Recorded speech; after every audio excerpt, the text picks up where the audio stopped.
রাষ্ট্রপতি শাসনের ইতি পড়ল মণিপুরে। অবশেষে নয়া মুখ্যমন্ত্রী পেয়েই গেল মণিপুর।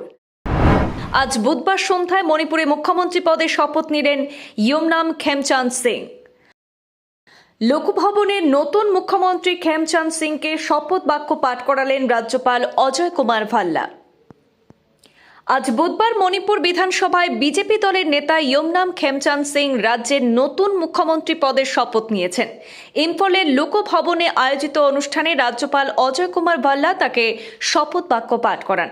এদিন সিনিয়র বিধায়ক নেমচা কিপগেন এবং লুসি দিখো মণিপুরের উপমুখ্যমন্ত্রী হিসাবে শপথ গ্রহণ করেছেন। তারা রাষ্ট্রপতি শাসন প্রত্যাহারের পর নতুন রাজ্য মন্ত্রিসভায় তারা যোগ দেন। এর আগে গতকাল মঙ্গলবার ৪৫ জন বিধায়ক ইয়মনাম খেমচান্দ সিংকে বিজেপির বিধায়ক দলের নেতা হিসাবে নির্বাচন করেন।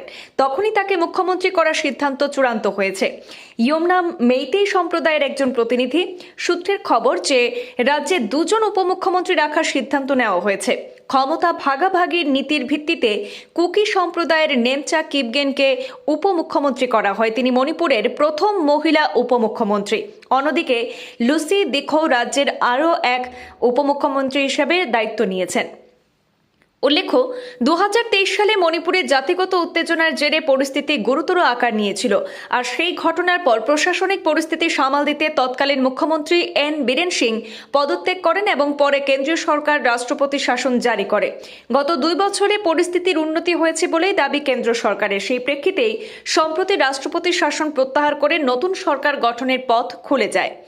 ২০২২ সালে বিধানসভা নির্বাচনে ৬০টি আসনের মধ্যে ৩২টিতে জয় পেয়েছিল বিজেপি। ফলে সরকার গঠনের জন্য প্রয়োজনীয় সংখ্যাগরিষ্ঠতা তাদের হাতে রয়েছে।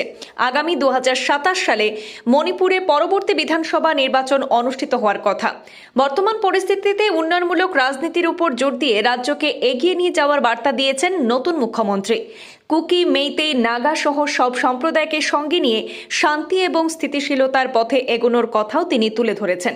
সব মিলিয়ে দীর্ঘদিনের রাজনৈতিক টানাপোড়েনের পর মণিপুরের নতুন অধ্যায়ের সূচনা হলো আজ থেকে। প্রশাসনিক অভিজ্ঞতা, বিধানসভা পরিচালনার দক্ষতা এবং বিভিন্ন গুরুত্বপূর্ণ দপ্তরের দায়িত্ব সামলানোর অভিজ্ঞতা, এই সবকিছু মিলিয়ে ইয়মনাম খেমচান্দ সিং এর কাঁধে এখন রাজ্যকে স্থিতিশীলতা এবং উন্নয়নের পথে এগিয়ে নিয়ে যাওয়ার বড় দায়িত্ব তুলে দেওয়া হলো। নতুন মুখ্যমন্ত্রীর নেতৃত্বে মণিপুরের রাজনীতিতে কি নতুন দিশা তৈরি হয় সেদিকেই তাকিয়ে রয়েছে গোটা উত্তর পূর্ব ভারত। ব্যুরো রিপোর্ট, পূর্বাঞ্চল প্রতিদিন।